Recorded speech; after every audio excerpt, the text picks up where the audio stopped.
Continuamos en el día viernes, la última semana de vida de nuestro Señor. Ya ha muerto.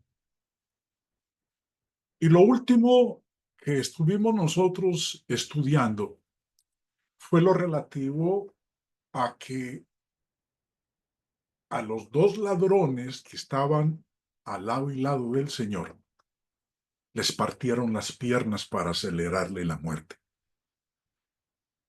Eso no lo hicieron con el Señor, porque ya estaba muerto. Ahora vamos a ver nosotros dos aspectos bastante interesantes. Cristo fue crucificado el día de la semana que se relaciona con nuestro viernes. Ahora, como no se debía trabajar en el día de reposo, el sábado, el día anterior del día de reposo llegó a ser conocido como el día de la preparación.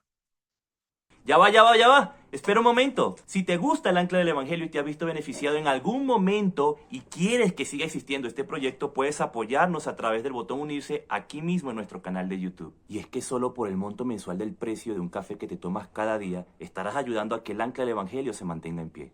Y con tu apoyo no solamente haces posible que este proyecto siga existiendo, sino que también tendrás acceso a beneficios que pronto estaremos agregando. Marcos, iniciando nosotros,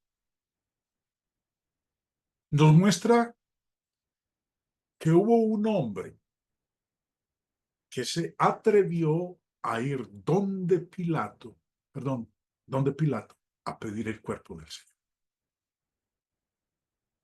Marcos 15:42 nos dice, cuando llegó la noche, porque era la preparación, es decir, la víspera del día de reposo. Nos encontramos entonces en el día viernes.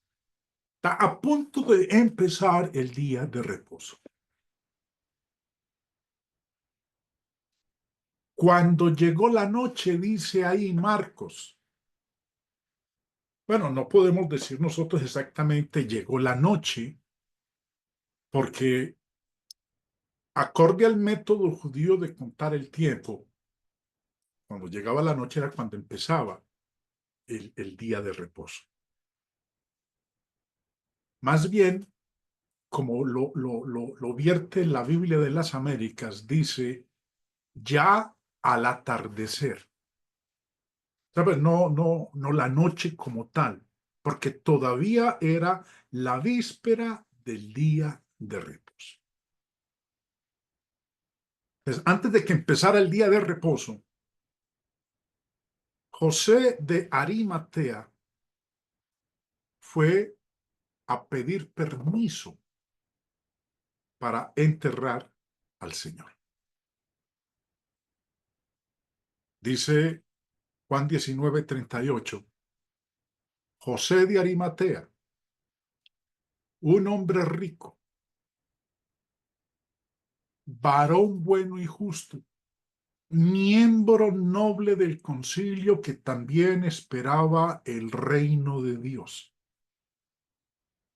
Antes de continuar, repasemos entonces que aquí nos dice que él era un hombre rico de Arimatea y de posición, porque era un miembro noble del consejo del Sanedrín.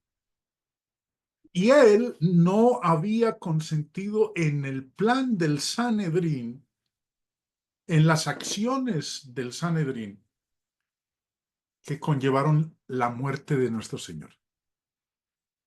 Él había sido discípulo de Jesús, pero en secreto, y había mantenido su discipulado en secreto por temor a los judíos. Ahorita lo vamos a leer.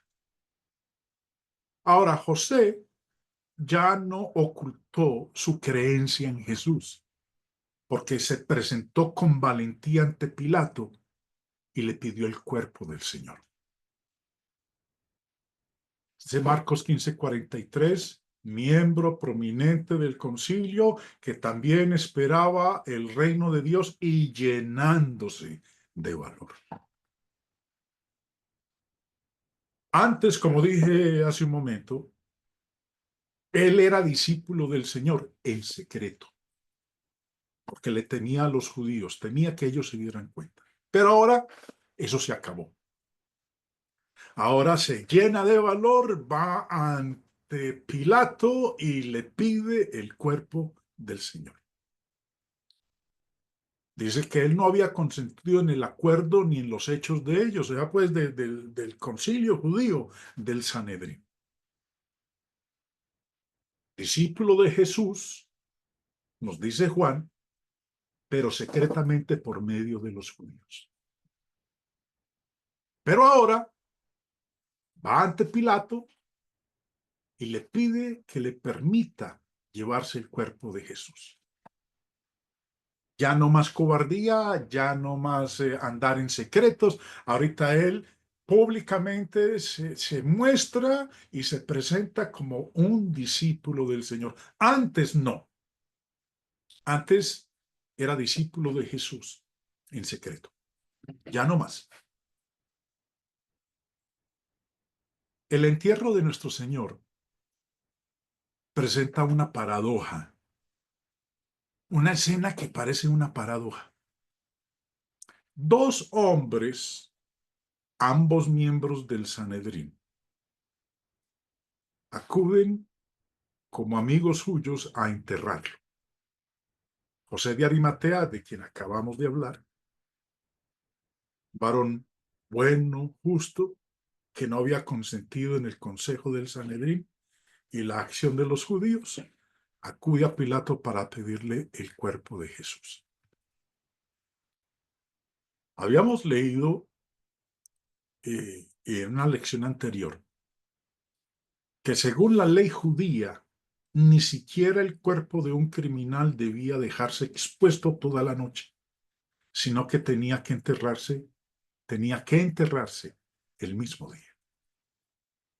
Deuteronomio 21, recordemos que esto que ya habíamos estudiado en la lección anterior, si alguno hubiere cometido algún crimen digno de muerte y lo hicierais morir y lo colgareis en un madero, no dejaréis que su cuerpo pase la noche sobre el madero. Sin falta lo enterrarás el mismo día.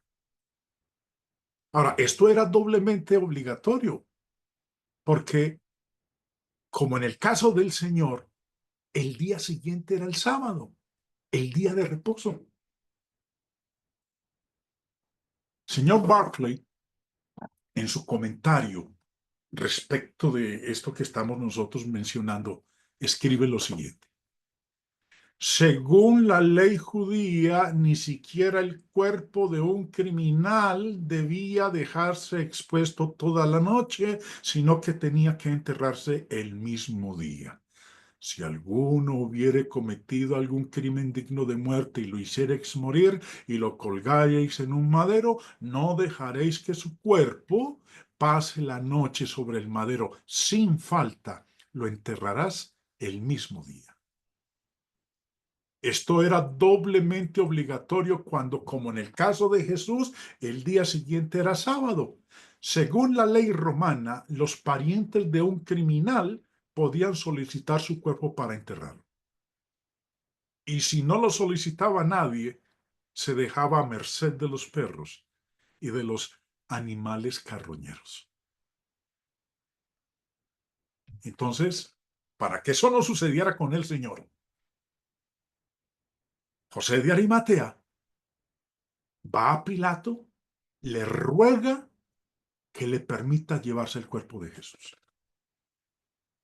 El cuerpo del Señor no permanezca en el madero para que los perros y los animales carroñeros no hicieran uso de su cuerpo. Pilato, dice Marcos 15:44, se sorprendió de que ya hubiese muerto y haciendo venir al centurión le preguntó si ya estaba muerto.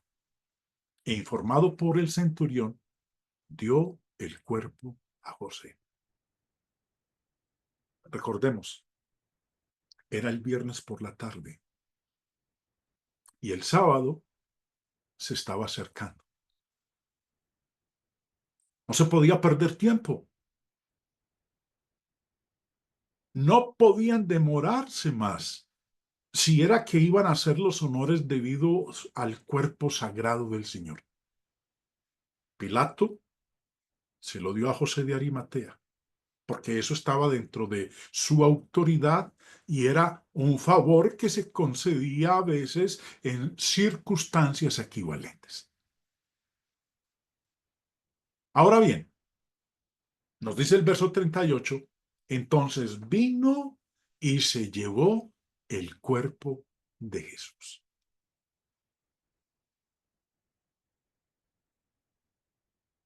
Ninguno de los parientes de Jesús estaba en posición de reclamar su cuerpo. ¿Por qué? Recordemos que todos los parientes del Señor eran galileos y ninguno tenía una tumba en Jerusalén. Recordemos que nos hallamos aquí en Jerusalén. Ellos no tenían una tumba en Jerusalén. Así que José de Arimatea, hombre pudiente, intervino. Se dirige a Pilato, le solicita que le permita hacerse cargo del cuerpo de Jesús. Pilato se lo concede y José de Arimatea lo pone el cuerpo del Señor en una tumba en la roca en la que no se había enterrado a nadie.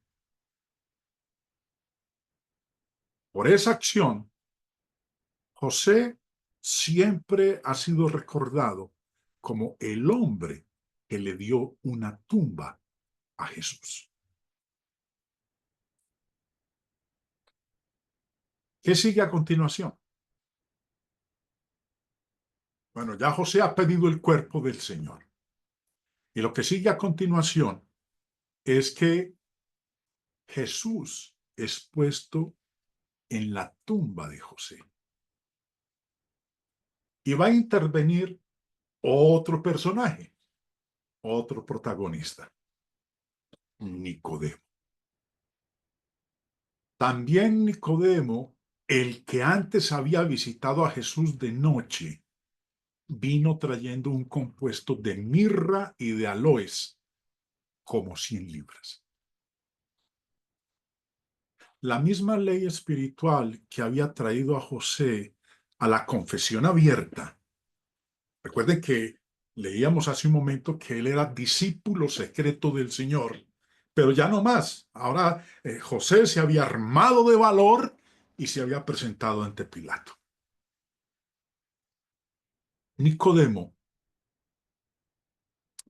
quien, recordemos hermanos, Juan capítulo 3 nos habla de la vez que él 3 años antes había ido a visitar al Señor Jesús de noche. Ahora, se nos da a entender que Nicodemo también había sido creyente desde aquella ocasión. Recuerden, 3 años antes, cuando fue a ver a Jesús de noche y hablaron acerca del nacer de nuevo. Ahora, ambos hombres, José de Arimatea y mencionado, en Nicodemo, ambos hombres que anteriormente carecían de valor y de convicción para darle abiertamente su apoyo, ahora están dispuestos a presentarse para rendirle honores después de su muerte. Recordemos que al principio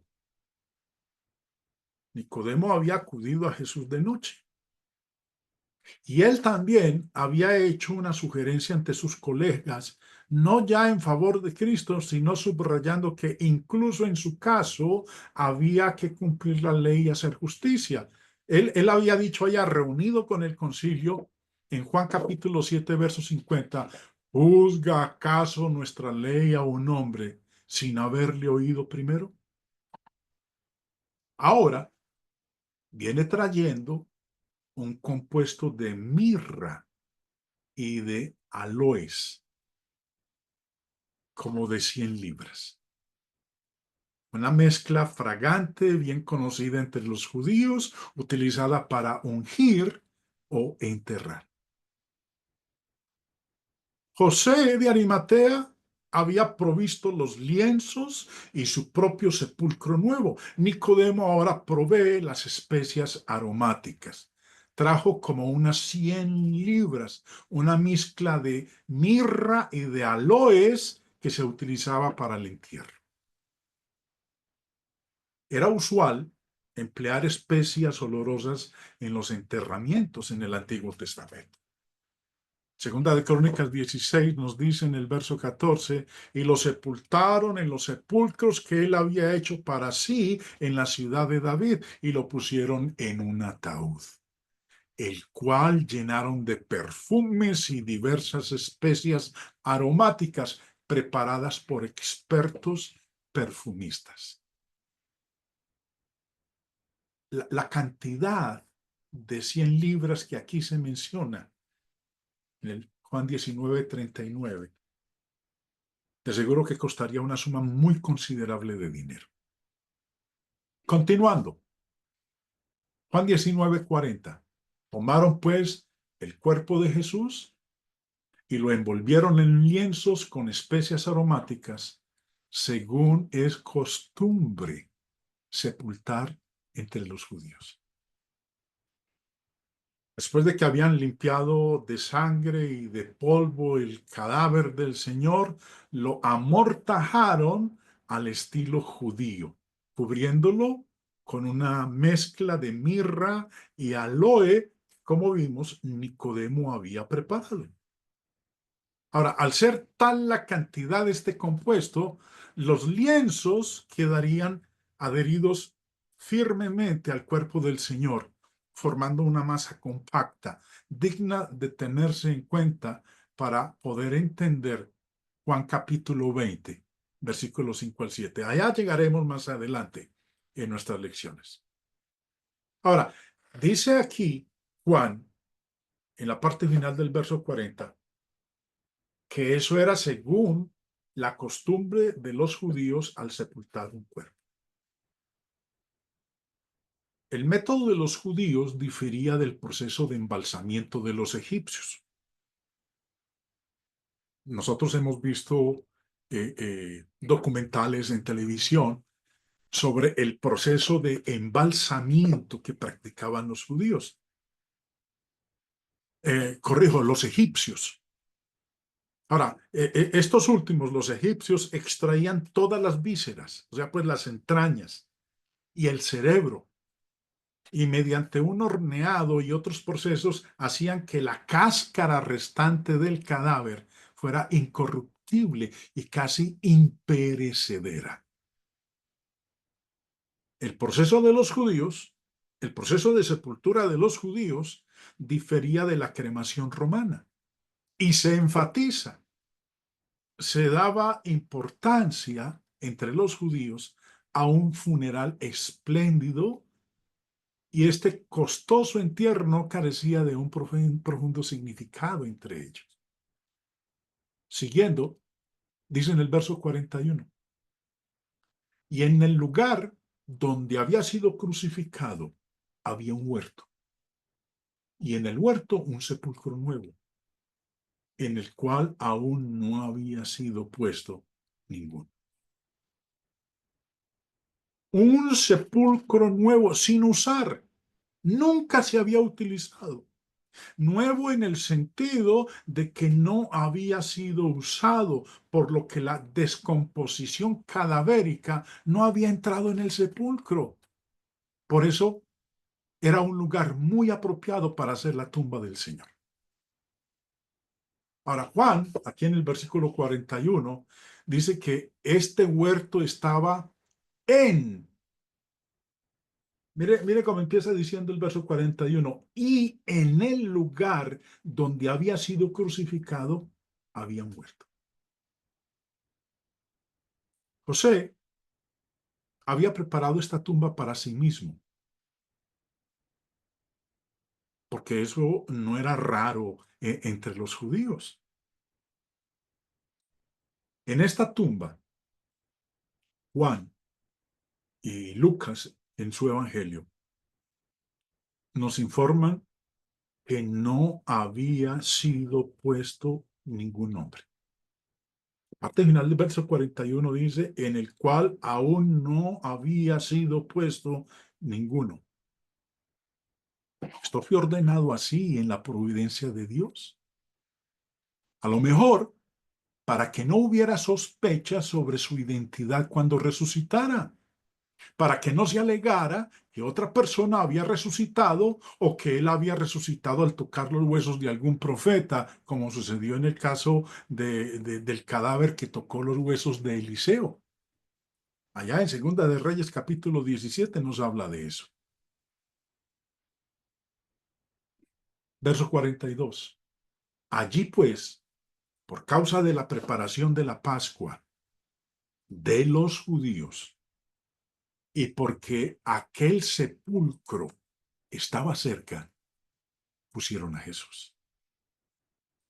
Recordemos, la proximidad del sábado sagrado y la consiguiente necesidad de darse prisa, a lo mejor sugirió o determinó la propuesta de José de Arimatea de dejar el cuerpo de Jesús en su propia tumba cavada en la roca, en la que nadie había sido puesto antes. Entonces, prepararon apresuradamente el cuerpo de Jesús para que el entierro, según la costumbre judía, y luego llevaron su cuerpo a un huerto cerca del Gólgota, donde el Señor había sido crucificado. Y lo puso en su sepulcro nuevo que había labrado en la peña.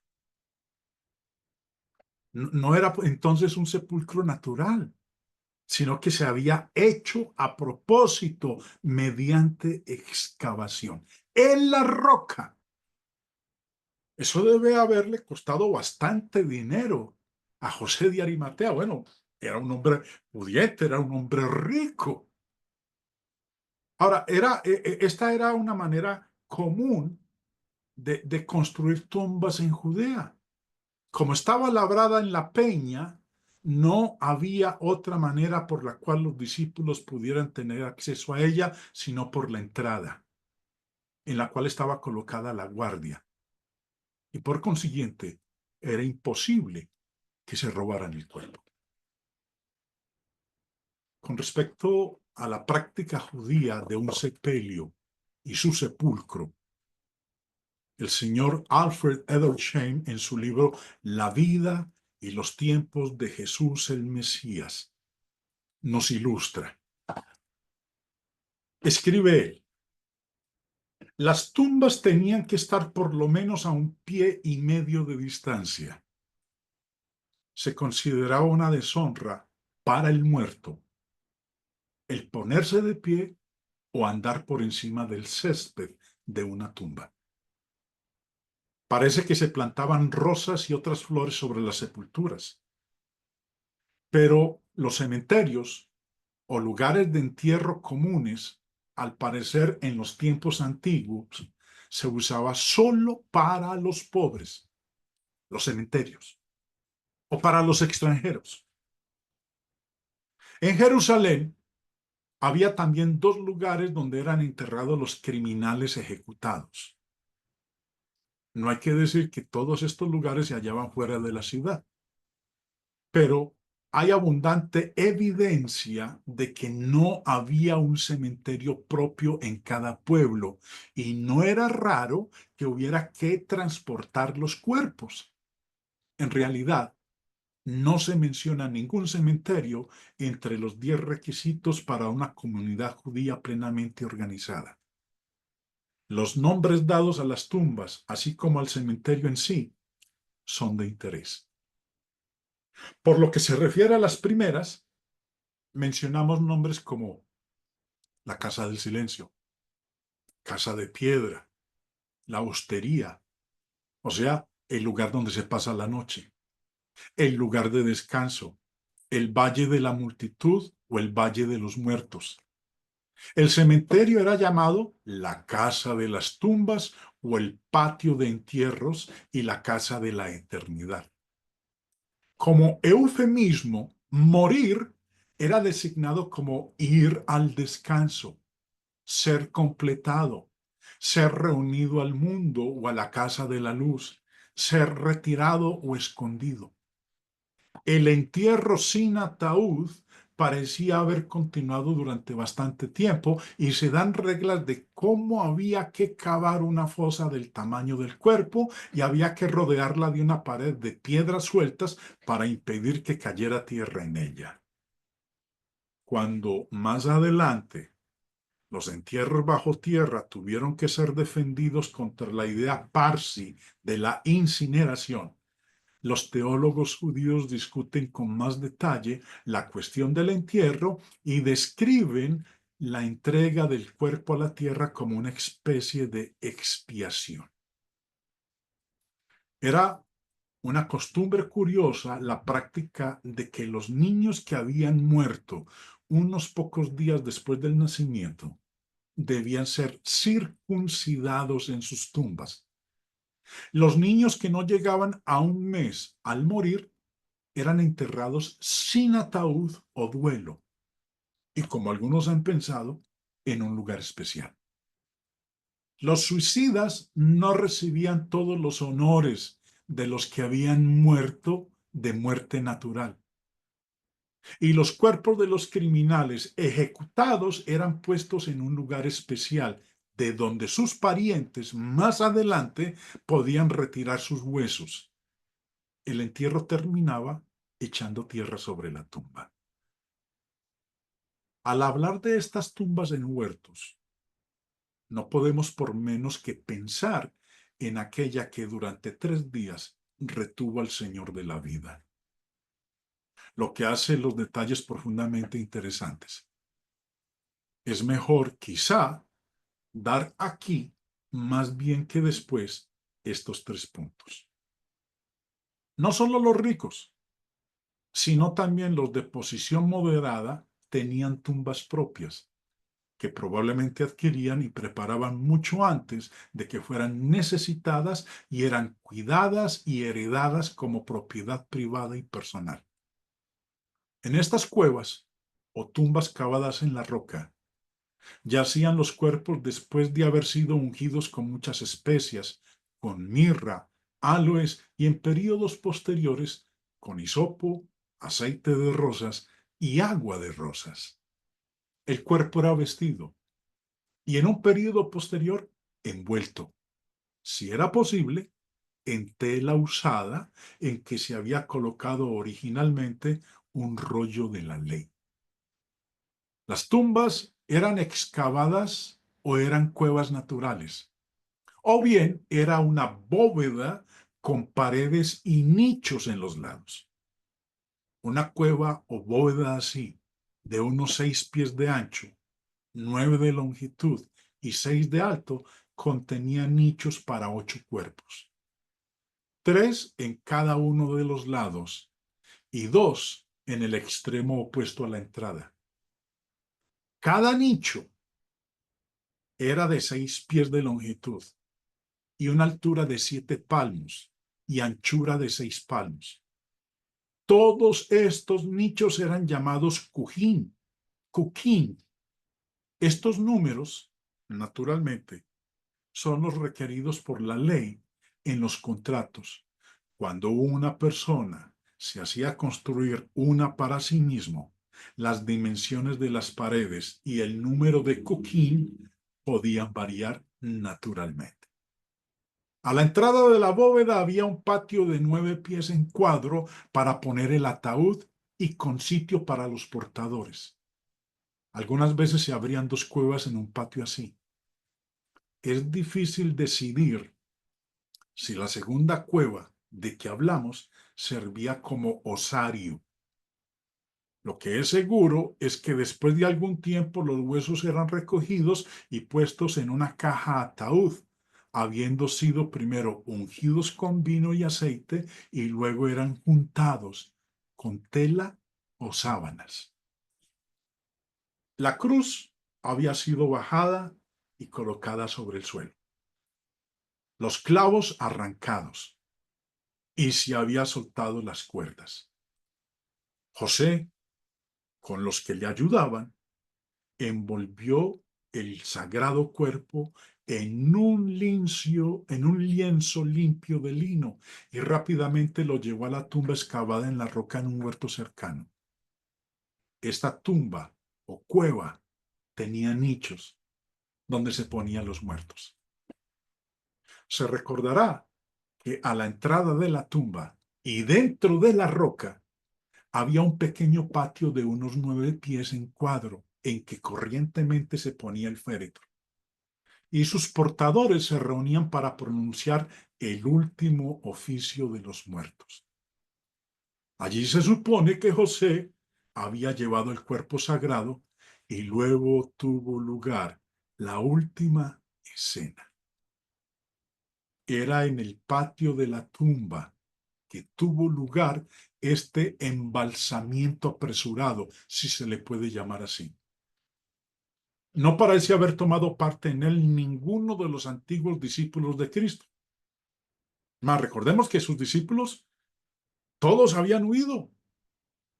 Y esto es de la mayor importancia que lo recordemos. La prisa caracterizó todo lo que se hizo. Parece que el sudario limpio de lino con que fue envuelto el cuerpo ahora fue rasgado en tiras, y que los miembros del cadáver uno a uno fueron envueltos en ellas, sin duda entre capas de mirra y aloe, en tanto que la cabeza fue envuelta con un sudario. Y así le dejaron en reposo en el nicho de la tumba nueva, excavada en la roca. Interesante lo que nos comparte el Señor. Dice entonces en Mateo 27:60, y después de hacer rodar una gran piedra a la entrada del sepulcro, se fue. ¿Quién se fue? José de Arimatea. Sepulcro, así asegurado, se hizo más seguro al rodar una gran piedra a la entrada, como ustedes están observando ahí en la imagen que aparece en pantalla. De esta manera, se emplearon todas las precauciones posibles en la providencia de Dios contra la imposición y el engaño. Una vez más, el señor Edersheim, en su libro, nos dice lo siguiente. Preste atención. Corrieron la gran piedra, como era costumbre, la golel, que cerraba la entrada de la tumba, probablemente apoyando contra ella como refuerzo otra piedra más pequeña, la llamada dofe. Sería en el punto en que una piedra era arrimada a la otra que el día siguiente, el sábado, a pesar de serlo, las autoridades judías pusieron su sello para que se hiciera aparente todo posible intento de perturbar la situación y estado de la tumba.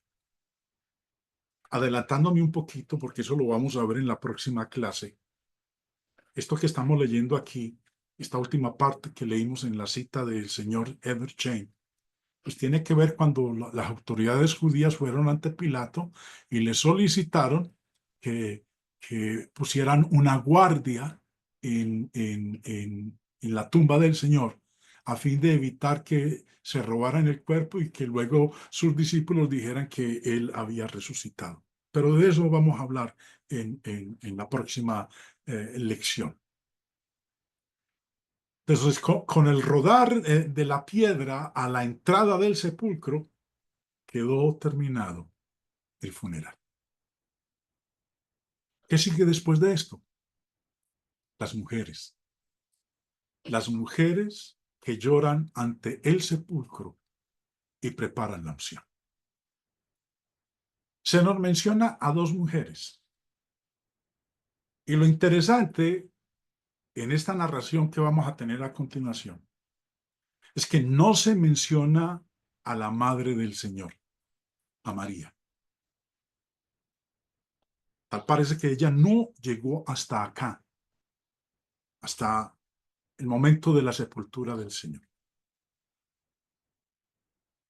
Tal parece que cuando el Señor, estando aún en la cruz, le dijo a Juan y a ella, madre, he ahí tu hijo, hijo, he ahí tu madre, y dice que a partir de ese momento Juan la recibió en su casa, inferimos entonces que Juan se llevó a María para su casa.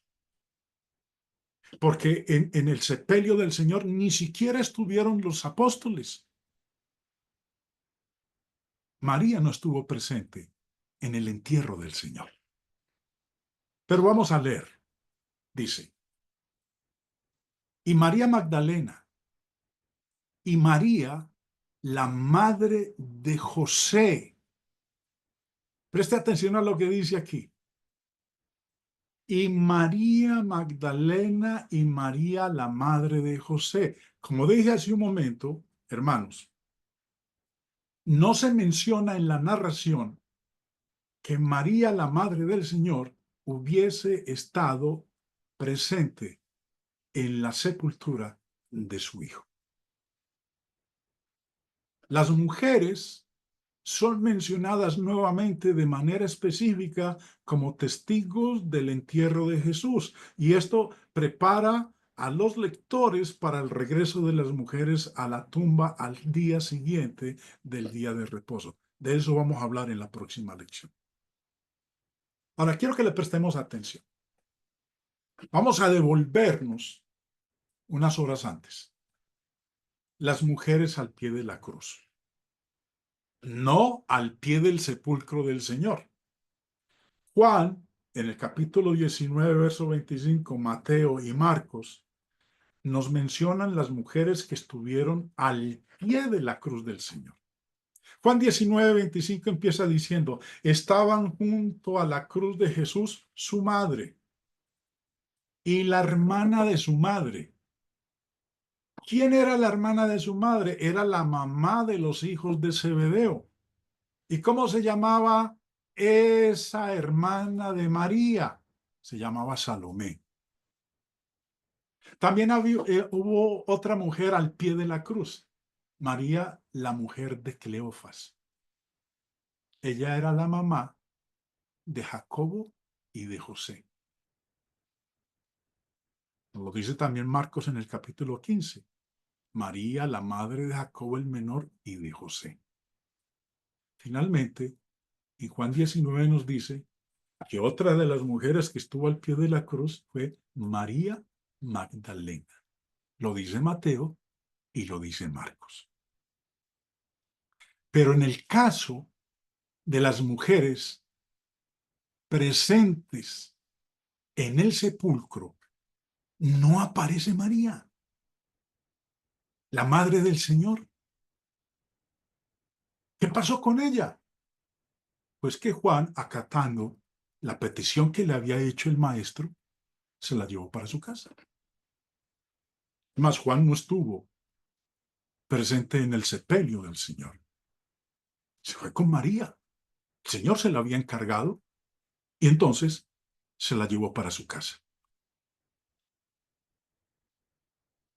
María Magdalena y María, madre de José,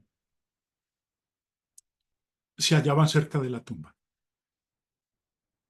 Y las mujeres que habían venido con él desde Galilea siguieron también y vieron el sepulcro y cómo fue puesto su cuerpo. Estas mujeres se mantuvieron a distancia. Cuando dice siguieron también, la Biblia de las Américas lo expresa más exactamente y dice, y las mujeres que habían venido con él desde Galilea, siguiendo de cerca, observaron el sepulcro y cómo había sido puesto su cuerpo. O sea, pues, ellas se mantuvieron a distancia. Ellas no se involucraron en los preparativos de vestir al Señor con sus lienzos y untarlo con los perfumes, con la mirra, el aloe que Nicodemo había llevado. Ellas no intervinieron, no participaron en nada de eso. Eso lo hicieron fue José de Arimatea y Nicodemo. El señor Edersheim, en su libro de la vida y los tiempos de Jesús el Mesías, nos dice lo siguiente: María Magdalena y la otra María, la madre de José, se hallaban cerca de la tumba, observando desde cierta distancia dónde y cómo ponían el cuerpo de Jesús. No habría sido en conformidad con las costumbres judías que estas mujeres se hubieran mezclado con los dos miembros del Sanedrín y sus ayudantes.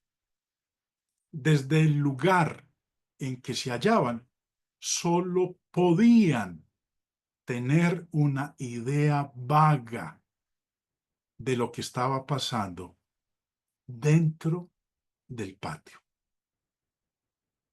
Qué interesante esto que nos escribió el señor Edersheim. Y sigue diciendo, y esto puede explicar el que a su regreso ellas prepararon especias y ungüentos para hacer honores más plenos al muerto, lo cual esperaban realizar una vez hubiera pasado el sábado. Lucas 23:56. Y vueltas, prepararon especias aromáticas y ungüentos y descansaron el día de reposo conforme al mandamiento. Regresaron a sus moradas, prepararon especias aromáticas y ungüentos, luego descansaron el día de reposo conforme al mandamiento de la ley.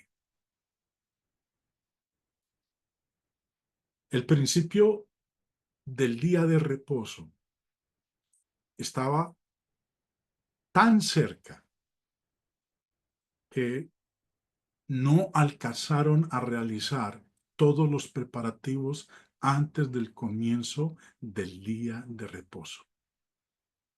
Durante ese día descansaron en estricta obediencia al mandamiento de la guarda del día de reposo.